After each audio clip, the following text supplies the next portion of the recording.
Alors, il y a plein de types différents de guitares. Il y a les guitares demi, qui sont plus souvent utilisées en acoustique, et il y a les guitares 3/4, qui vont aller jusqu'à 1m40 pour nous en électrique. Les guitares 3/4, ça va être de cette taille-là. Donc, vous voyez, pour moi, ça fait tout de suite un petit peu plus petit. L'essentiel pour choisir sa guitare est d'adapter vraiment le profil de manche en fonction de vos envies. Les Strat, comme ces guitares-là, vont avoir des profils de manche qui sont très petits et très faciles à jouer, parce que ça va être une guitare très polyvalente, qui convient bien pour les débutants. Donc ça, on va dire jusqu'à 1m40. Vous voyez la taille de la guitare par rapport à moi. Ça va être bon. Après on va passer sur une guitare 4K, qui est une guitare réellement adulte, à ce niveau-là. Et là, c'est fini. On peut choisir une guitare pour la vie, il n'y a pas de souci. Après, c'est vrai que différentes guitares incorporent différents styles de micro, et en fonction, il faut choisir avec son type de musique préférée, principalement, et vous allez avoir des Les Paul derrière, avec des micros doubles, qui vont avoir un petit peu plus de puissance. Ça, c'est pour les gens qui préfèrent faire du rock'n'roll. Par contre, pour commencer, bon, vaut mieux privilégier vraiment la polyvalence de la guitare, plutôt que d'avoir une guitare qui vous plaît réellement esthétiquement.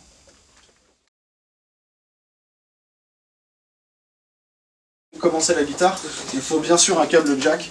Ça, c'est obligatoire avec une guitare électrique. Après ça s'accompagne obligatoirement aussi d'un ampli, parce que sinon la guitare électrique ne pourra pas fonctionner. Après vous pouvez aussi investir sur un accordeur. Là c'est un petit accordeur qui se branche sur la tête de la guitare. C'est vraiment une nouvelle technologie qui marche très bien, c'est un capteur piezo.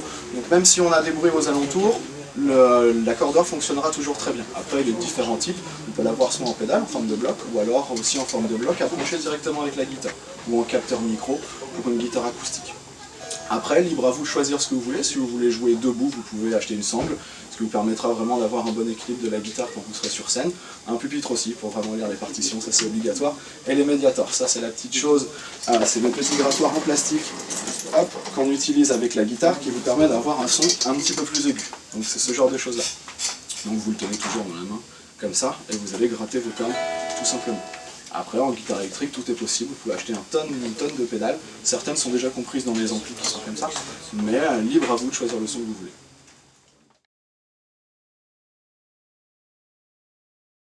Il y a deux grandes variétés d'amplis, on va dire maintenant trois avec les nouvelles technologies. Il y a les technologies à transistors, ça c'est directement des circuits électroniques qui sont à l'intérieur de l'ampli qui vous augmentent le son.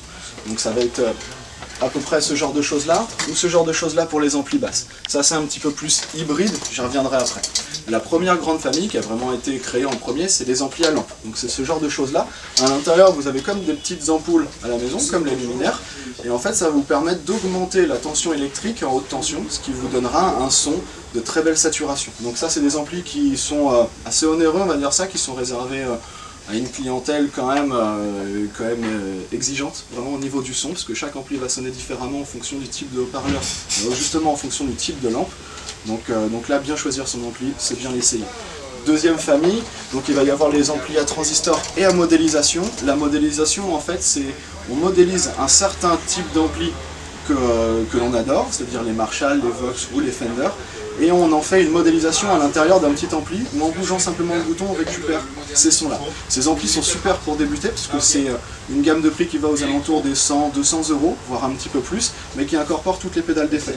Donc là pour commencer la guitare c'est vraiment très bien parce qu'on se retrouve avec une pédale wah-wah, une reverb, un chorus, un flanger, donc qui permet vraiment de voir un éventail très large de ce qu'on peut avoir en guitare électrique, de ce qui dissocie vraiment la guitare électrique de l'acoustique.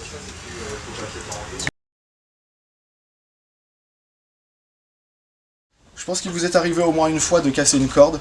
Là, faut pas paniquer, c'est vraiment très simple. Il faut commencer par enlever la tête. On enlève simplement en tournant, on récupère un petit bout. N'oubliez pas, certaines cordes de guitare peuvent être recyclées, refondues, puisqu'elles contiennent du nickel, de l'acier, du chrome. Donc certaines cordes peuvent être recyclées. Prenez la guitare comme ceci. Là sur une Strat, c'est vraiment très simple. Vous avez juste à pousser la corde, elle tombe derrière. On récupère la boule, qui est vraiment l'ancrage derrière pour tenir la corde. Vous la posez comme ceci, vous prenez votre petite corde, vous la passez à l'intérieur, là il y a un trou,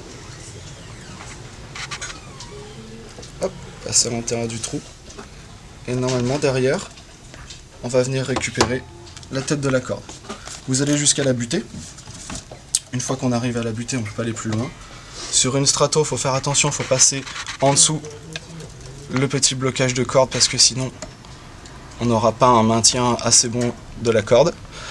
Petite astuce, vous faites déjà un premier tour, vous revenez sur vos pas et vous passez juste à ce moment-là à l'intérieur. Voilà. Ce qui aura pour but en fait d'avoir ancré la corde de guitare. Si je prends juste la corde comme ça, vous voyez qu'en fait là elle est sécurisée. Je peux même réussir à soulever la guitare simplement avec le poids de la corde. À partir de ce moment-là, tout devient très simple. Vous prenez ce petit outil qui s'appelle une tourne mécanique ou une manivelle, vous l'enclenchez à l'intérieur et vous tournez tout simplement en gardant une bonne tension de corde.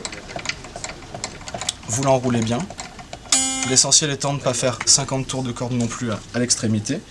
Et vous voyez qu'ici, on arrive à une bonne tension. Pour que vous n'ayez pas de problème au premier jeu, la guitare, vous tirez toujours bien la corde, histoire de lui donner sa tension d'origine et maintenant définitive. Hop, vous prenez l'accordeur, vous tapez une fois la corde, et vous montez jusqu'à la note que vous avez besoin. Donc là, ici, moi j'ai besoin d'un Mi, qui s'écrit E en notation américaine. Une fois qu'on y est, on s'arrête. Là, la guitare est accordée. Hop, vous coupez la tête de corde.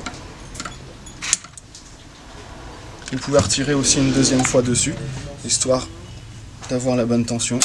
Vous raccordez bien entendu le tout. Donc vous voyez, là on a perdu quasiment une octave. Hop.